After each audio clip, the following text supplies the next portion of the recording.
Hello viewers, welcome to our YouTube channel The Competition Hub। Friends RRB ALP and technician की CBT 2 की preparation अब करा रहे हैं। आपकी स्पेशल डिमांड पे वेल्डर की टेस्ट सीरीज चलाई जा रही है जो डेली पहले 4 PM होती थी, but for your kind information timing has been changed.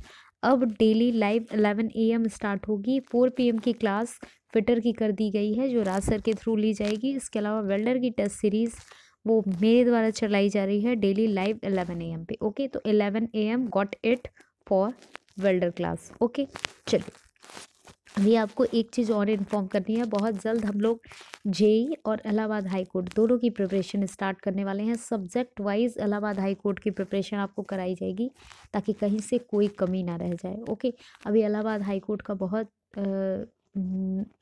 Current में ही सब कुछ क्लियर किया गया और बहुत सारे ऐसे बच्चे थे जो थोड़े बहुत मार्क्स से चूक गए, तो इस बार उनका कुछ भी मिस नहीं होना चाहिए। ये हमारी कोशिश रहेगी ताकि उनको हम एक मजबूती से खड़ा कर सके कंपटीशन में। ये पूरी कोशिश हम करेंगे कि जो बच्चे पिछली बार बहुत थोड़े मार्क्स से चूक गए थे इस बार वो अपना काम करके जाए। ओके, चलिए इसके अलावा हमारा जो काम है जेई की टेक्निकल प्रिपरेशन हम कराएंगे। देखिए टेक्निकल नोट्स तो मिलना बहुत मुश्किल होता है आप लोगों के लिए।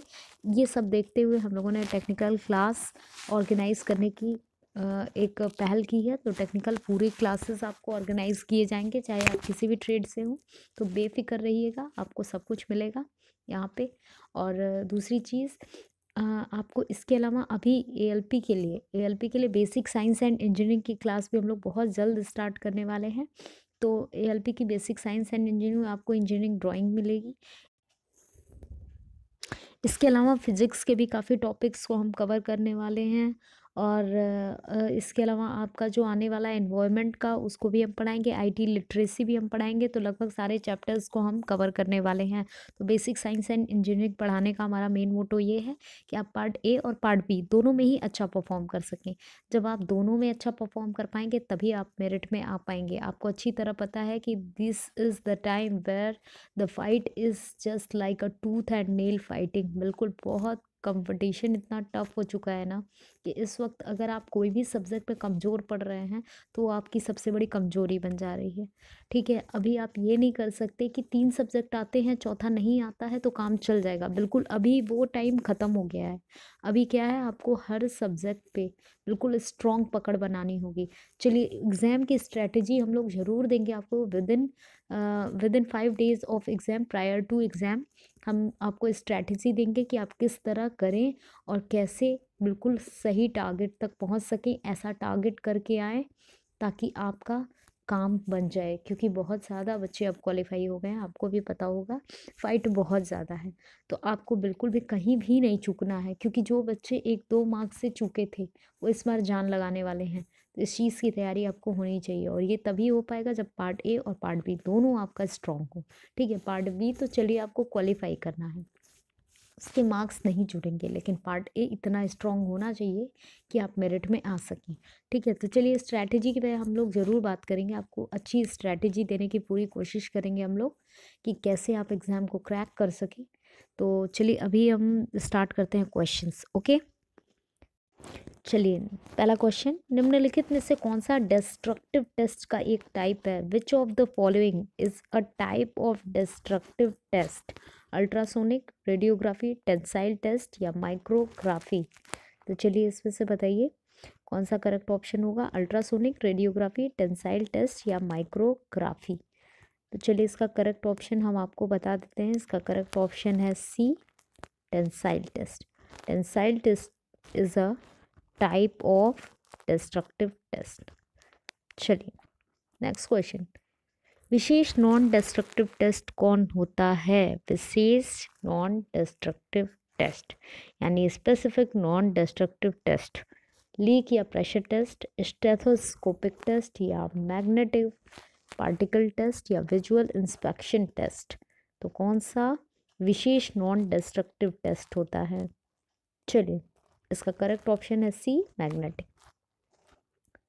चलिए किस टेस्ट में वेल्ड किया हुआ जॉइंट लंबे समय के लिए, जबकि जॉइंट टूट नहीं जाता, बारी बारी से पुश और पुल फोर्सों के अधीन होता है। यानी कौन सा ऐसा टेस्ट होता है जिसमें वेल्ड किया हुआ जो जॉइंट होता है काफ़ी लंबे टाइम के लिए, जब तक कि वो जॉइंट टूट नहीं जाता, बारी बारी से पुश पुल फोर्स के अधीन होता है, यानी पुश पुल फोर्स पे काम करता है। ठीक है, चलिए देखिए, tensile test, fatigue test, hardness test या इम्पैक्ट टेस्ट। तो चलिए इसका करेक्ट ऑप्शन हम आपको बता देते हैं। इसका करेक्ट ऑप्शन है बी, फैटिग टेस्ट। चलिए, थर्मोसेटिंग के बारे में निम्नलिखित में से कौन सा सही नहीं है? यह केवल एक बार सॉफ्ट होता है, कोई क्रमागत हीटिंग से सॉफ्ट नहीं करती, या वेल्ड करने योग्य होता है, या वेल्ड करने योग्य नहीं होता है। थर्मोसेटिंग के बारे में कौन सी बात सही नहीं है? Which of the following is not correct about thermosetting? ठीक है, यह केवल एक बार सॉफ्ट होता है, कोई क्रमागत हीटिंग से सॉफ्ट नहीं करती, या वेल्ड करने लायक होता है, या वेल्ड करने लायक नहीं होता है। चलिए, थर्मोसेटिंग के बारे में कौन सा सही नहीं है? ठीक है, तो इसका करेक्ट ऑप्शन है सी, या वेल्ड करने योग्य होता है फॉर थर्मोसेटिंग। स्पॉट वेल्डिंग में नगेट सा कंट्रोल किया जाता है। ठीक है, नगेट सा कंट्रोल किया जाता है स्पॉट वेल्डिंग में, किसके द्वारा? समय द्वारा, करंट द्वारा, प्रेशर द्वारा, या इलेक्ट्रोड कांटेक्ट रीजन द्वारा। ठीक है, स्पॉट वेल्डिंग में नगेट सॉ कंट्रोल किया जाता है टाइम के द्वारा, करंट के द्वारा, प्रेशर के द्वारा, इलेक्ट्रोड कांटेक्ट रीजन द्वारा। कौन सा इसमें से सही है? देखिएगा, इसका करेक्ट ऑप्शन है डी, इलेक्ट्रोड कांटेक्ट रीजन द्वारा। चलिए, एसिटिलीन का फॉर्मूला पहले भी आपको बताया गया है। एसिटिलीन का फॉर्मूला होता है C2H2। Okay, correct option is C. उच्च दाब गैस वेल्डिंग में एसिटिलीन गैस सिलेंडर में उपयोग की जाने वाली गैस का दबाव कितना होता है? हाई प्रेशर गैस वेल्डिंग में एसिटिलीन गैस सिलेंडर में उपयोग की जाने वाली गैस का दबाव कितना होता है? ठीक है, चलिए देखिए, 10 kg centimetre square, 15.5 kg centimetre square, या ए व बी दोनों, या डी इनमें से कोई नहीं। देखिए, इसका करेक्ट ऑप्शन है 15.5 kg centimetre square. High pressure gas welding में एसिटिलीन गैस में उपयोग की जाने वाली गैस का दबाव।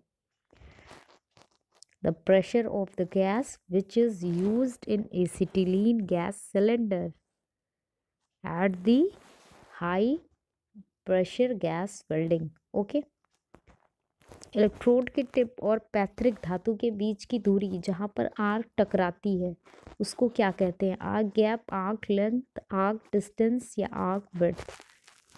देखिए, इलेक्ट्रोड के टिप और पेरेंटल मेटल के बीच की जो दूरी होती है जहाँ पे आर्क टकराती है उसको क्या कहते हैं? Arc gap, arc length, arc distance, या आर्क विड्थ। इसका करेक्ट ऑप्शन है बी, आर्क लेंथ। चलिए, जैसे जैसे आर्क की लंबाई बढ़ाई जाती है ऑपरेटिंग वोल्टेज क्या होगा? वाओ, आर्क की लंबाई जब बढ़ती है तो ऑपरेटिंग वोल्टेज क्या होता है? बहुत अच्छा क्वेश्चन। देखिए, जो न्यूमेरिकल बेस्ड क्वेश्चन होते हैं वो तो बहुत अच्छे होते हैं, बहुत आसानी से लग जाते हैं। जैसे जैसे आर्क की लंबाई बढ़ती है ऑपरेटिंग वोल्टेज क्या होगा? बढ़ता जाएगा। बिल्कुल, ये बढ़ता जाएगा, आपको बहुत अच्छी तरह आता होगा। चलिए, वेल्डिंग ट्रांसफार्मरों के साथ कंडेंसर्स लगे होते हैं जिससे सुधरता है क्या? वेल्डिंग ट्रांसफार्मर के साथ कंडेंसर्स लगे होते हैं जिससे क्या सुधरता है?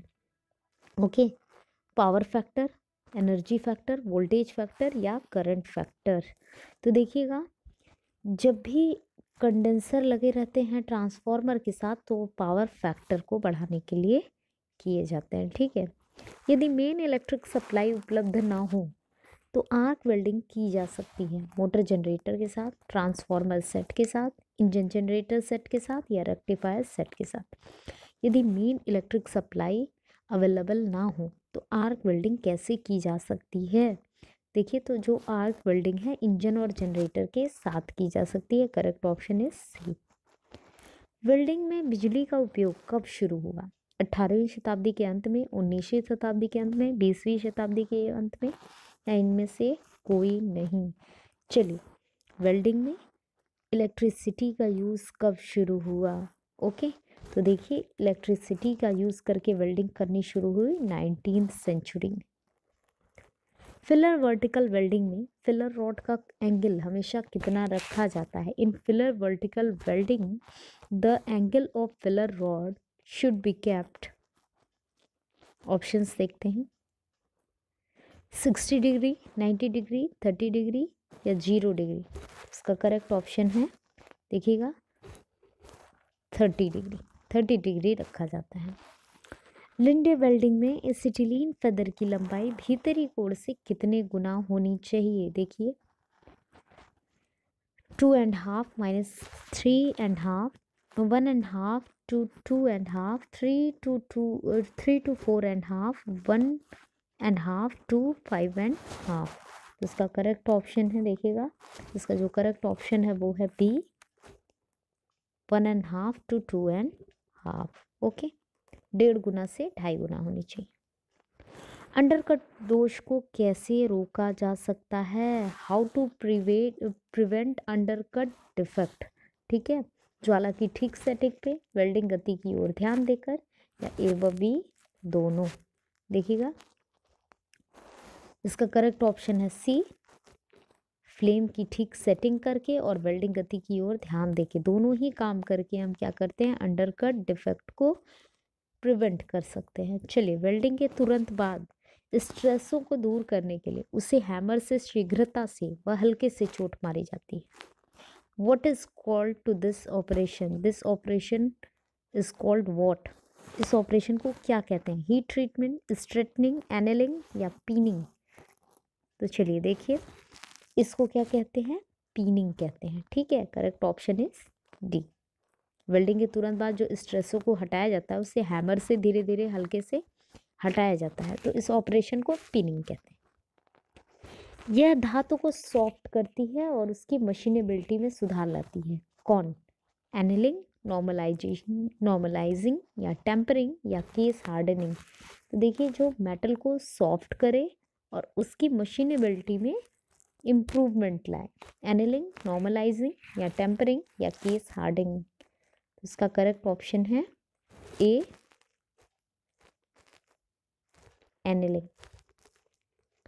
ठीक है, चलिए, सभी धातुओं में क्रिस्टल के साइज और व्यवस्था को, ठीक है, साइज और अरेंजमेंट को, अलाइनमेंट को क्या कहते हैं? Pattern, bond, structure, grains. ठीक है, क्रिस्टल का जो साइज होता है और उसका जो अलाइनमेंट होता है किसी भी मेटल में, क्रिस्टल के साइज और उसके अलाइनमेंट को क्या कहते हैं? पैटर्न, बॉन्ड, स्ट्रक्चर या ग्रेन्स।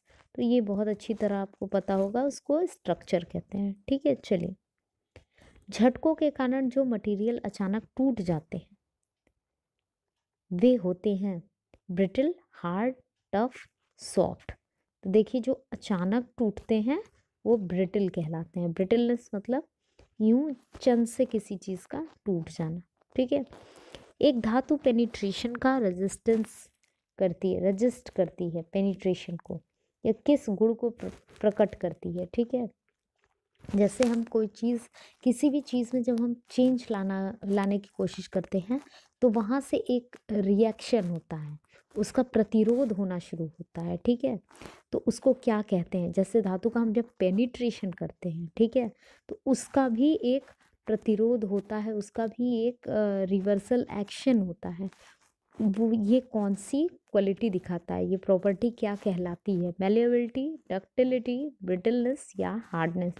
तो इसका करेक्ट ऑप्शन है, देखिएगा इसका करेक्ट ऑप्शन है आपका हार्डनेस।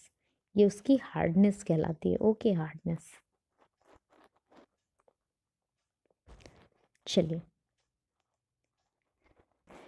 चलिए, ये था हमारे आज के questions for welder. Next session में हम फिर 20 क्वेश्चन लेके आएंगे, तो आप हमारे साथ जुड़े रहिएगा। और वीडियो पसंद आए तो उसको लाइक करना मत भूलिएगा। देखिए, आपके लाइक करने से हमारा मोटिवेशन बढ़ता है। देखिए, हमारा टारगेट रहेगा कि वेल्डर को हम जल्द से जल्द ख़त्म करें ताकि आपके पास सारी नोट्स और सब कुछ आ जाए। Okay, thank you so much for watching.